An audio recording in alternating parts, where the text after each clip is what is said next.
Hello everyone, আসসালামু আলাইকুম। সবাই কেমন আছেন? আশা করছি অনেক অনেক ভালো আছেন। আলহামদুলিল্লাহ, আমি অনেক ভালো আছি। আজকের ব্লগ ভিডিওটা কিন্তু অনেক অনেক সুন্দর হতে যাচ্ছে। সবাই কিন্তু পুরো ভিডিওটা দেখবেন। এভরিডে ব্লগ ভিডিও চ্যানেলে যারা নতুন, অবশ্যই চ্যানেলটা সাবস্ক্রাইব করে বেল আইকনটি প্রেস করতে কিন্তু ভুলবেন না। আর ভিডিওটা ভালো লাগলে লাইক, কমেন্ট এবং বন্ধুদের সাথে শেয়ার করতেও ভুলবেন না। আজকে আমরা সবাই মিলে ইফতার পার্টিতে এসেছি উত্তরা। আর এই রেস্টুরেন্টের ভিতরে এত সুন্দর, চারিপাশটা এতই সুন্দর। এখনকার প্রত্যেকটা রেস্টুরেন্টে এত সুন্দর, ভিতরে গেলে মনে হয় অন্য কোথাও ঘুরতে এসেছি। রেস্টুরেন্টের চারিপাশে সুন্দর সুন্দর গাছ লাগানো, আর গাছগুলো এত সুন্দর দেখতে, বিভিন্ন কালারের গাছ। রেস্টুরেন্টের এটা হলো ফ্রন্ট সাইড, এটা দিয়ে ভিতরে ঢুকতে হয়।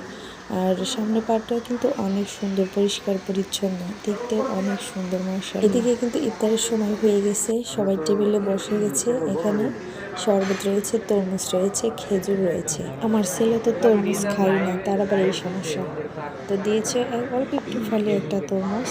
তো যাই হোক, আমি, আমার হাজবেন্ড, আমার ছেলে, আমরা একই চেয়ার টেবিলে বসেছিলাম। ইফতার পার্টিতে কিন্তু আরও খাবার ছিল, fried rice, chicken fry, Chinese vegetable. আসলে এটা ভিডিও করা হয়নি। যাই হোক, আমরা এদিকে আবার ঘুরতে এসেছি। এত সুন্দর মাছ পানির ভিতরে লাফালাফি করছে, আমরা সবাই এটা এনজয় করছি। পানির উপরে সুন্দর সুন্দর লাইটিং করা ছিল, পানিটা দেখতে আরো ভালো লেগেছিল। আর মাছগুলো আরো সৌন্দর্য মনে হয় দ্বিগুণ বেড়ে গেছে।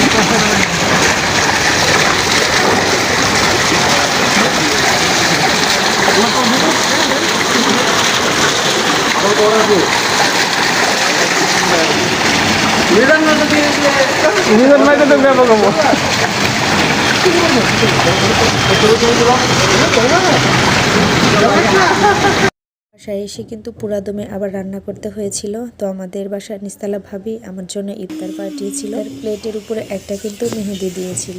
মেহেদিটা দেখে কিন্তু অনেক খুশি হয়েছিলাম। মাশাআল্লাহ। আমাদের মধ্যে বন্ডিংটা কিন্তু খুবই ভালো। আমরা সবাই একসাথে খাওয়া দাওয়া করি এবং কোথাও সবাই একসাথেই ঘুরতে যাই। তো যাই হোক, এদিকে কিন্তু বগুড়ার মিষ্টিও আছে বাসায়। আর এই মিষ্টিগুলো খেতে কিন্তু অনেক মজা হয়।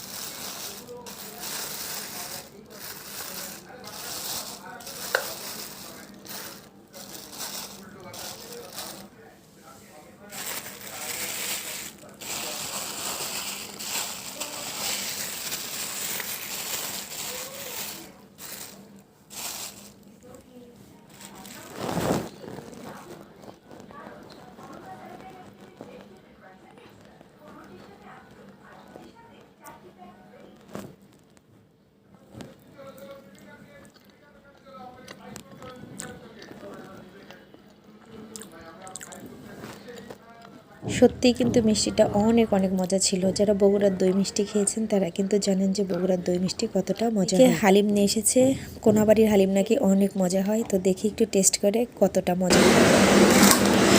ওয়াও, হালিম আমার ছেলে এবং আমার পছন্দের একটা খাবার। এটা কি মাংস নাকি চর্বি?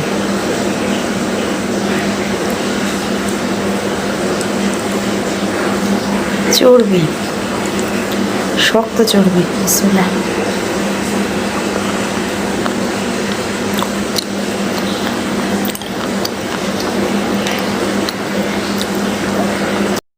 মনে হচ্ছে গন্ধরাজ লেবু আছে, সেই লেবুর রসটা উপর দিয়ে দিয়েছে। আমার কাছে ফ্লেভারটা মোটেও ভালো লাগে নাই, কিন্তু আমার ছেলের কাছে বলে অনেক অনেক মজা লেগেছে। ও আমার চাইতে বেশি পছন্দ করে হালিম খেতে, আমার কাছে অতটা মজা লাগে নাই। তো যাই হোক, তারপরে একটুখানি খেয়ে নিলাম। আর এদিকে অফিস থেকে কিন্তু খিচুড়ি দিয়েছে। প্রতিদিনই অফিস থেকে বিরিয়ানি, ভুনা খিচুড়ি, সাথে থাকে ইফতারি। তো আজকের খিচুড়িটা দেখি কি দিয়ে দিয়েছে। প্রতিদিনই মাংস দিয়ে দেয়, তো আজকে মাংস কতটুকু পেয়েছি সেটা দেখার পালা। হাড়ই আছে নাকি ওটার ভিতরে শুধু মাংসই আছে, হাড় মাংস দুটাই মিক্সড করা থাকে। তো অনেকগুলা করে খিচুড়ি দেয়, আর খিচুড়িটা এত মজা হয় খেতে, মাশাআল্লাহ।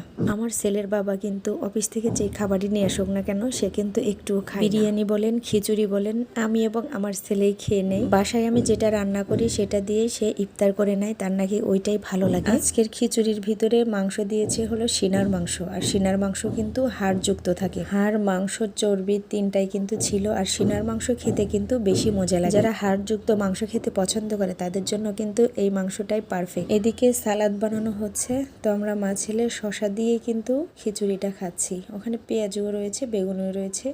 তো খিচুড়ির সাথে বেগুনি, পেঁয়াজু, শশা দিয়ে খেতে কিন্তু আমার বেশ ভালো লাগে, কিন্তু আমার ছেলে সেটা খায় না, সেই কারণে সে প্লেটেও নিতে দেবে না। এদিকে একই প্লেটে কিন্তু আমরা দুজন খাচ্ছি। একটা বড় প্লেটের ভিতরে খিচুড়িটা ঢেলে নিয়েছিলাম, পরে দুজন ওই একই প্লেটেই খাচ্ছিলাম। অনেক অনেক মজা ছিল খিচুড়ি। বেগুনি ভাত দিয়ে কিন্তু অনেক মজা, ভাত দিয়ে খেতে।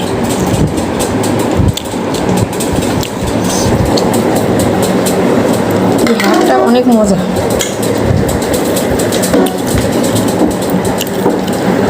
নরম হাড়।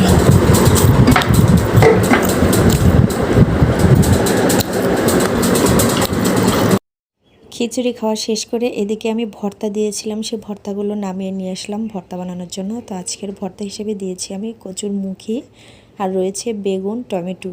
আমি এখানে কাঁচামরিচ, লবণটা কিন্তু হাতুড়ি দিয়ে এখানে মাখিয়ে নিচ্ছি। আর অনেক অনেক গরম ছিল, যেটা হাতে সহ্য করা যাচ্ছিল। আমার কিন্তু ইচ্ছে করছিল না যে এখন ভর্তাটা বানাবো, কিন্তু তারপরেও আমাকে বলছে ভর্তা বানাতে। তার নাকি ভর্তা ছাড়া ভাত খাওয়া চলেই না। যেটাই রান্না করি না কেন, টেবিলে আমার একটা সব সময়ের জন্য ভর্তা থাকবে, সেটা যেই ভর্তা হোক। সেই ভর্তার ভিতরে কি স্বাদে যে পেয়েছে আল্লাহ মাবুদ সেই ভালো জানে। ভর্তা ছাড়া তার খাবারের কোনো তৃপ্তি আসে না। টেবিলে বড় মাছ, ছোট মাছ, গরুর মাংস, খাসি মাংস, মুরগি মাংস, যেই তরকারিটাই থাকুক না কেন, সাথে কিন্তু একটা ভর্তা রাখতেই হবে, তাহলে সে কিন্তু তৃপ্তি সহকারে ভাতটা খেতে পারে। কচুর মুখিটা আমি আলাদা ভর্তা করে নিচ্ছি, বেগুন আর টমেটোটা আলাদা ভর্তা করে নিব।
ভর্তাটা কিন্তু রেডি হয়ে গেছে। কচুর মুখিগুলো অনেক গরম ছিল, চুলায় থেকে নামিয়ে ভর্তা বানানো শুরু করে দিয়েছিলাম। আর এত পরিমাণে গরম আমার ভর্তা বানাইতে কিন্তু অনেক সময় লেগেছে।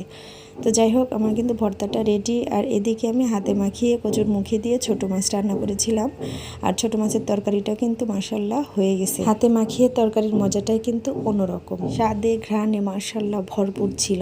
আসলে বাচ্চার মাদ্রাসার অনুষ্ঠান ছিল, সেখানেও যেতে হয়েছে। আর ওদের মাদ্রাসার অনুষ্ঠান হুসনে সাওয়াত অনুষ্ঠান ছিল, সেখানে বাচ্চার প্রতিযোগিতাও ছিল। আর এখানে কিন্তু বাচ্চাদের প্রতিযোগিতা অলরেডি শুরু হয়ে গেছে।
ঝাড় যেরকম পছন্দ না তখন ফুটবে সুন্দর।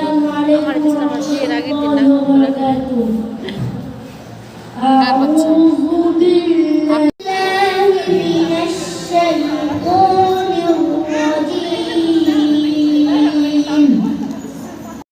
আজকের ভিডিও এ পর্যন্তই, বিদায় নিচ্ছি। সবাই ভালো থাকবেন, সুস্থ থাকবেন। আসসালামু আলাইকুম, আল্লাহ হাফেজ।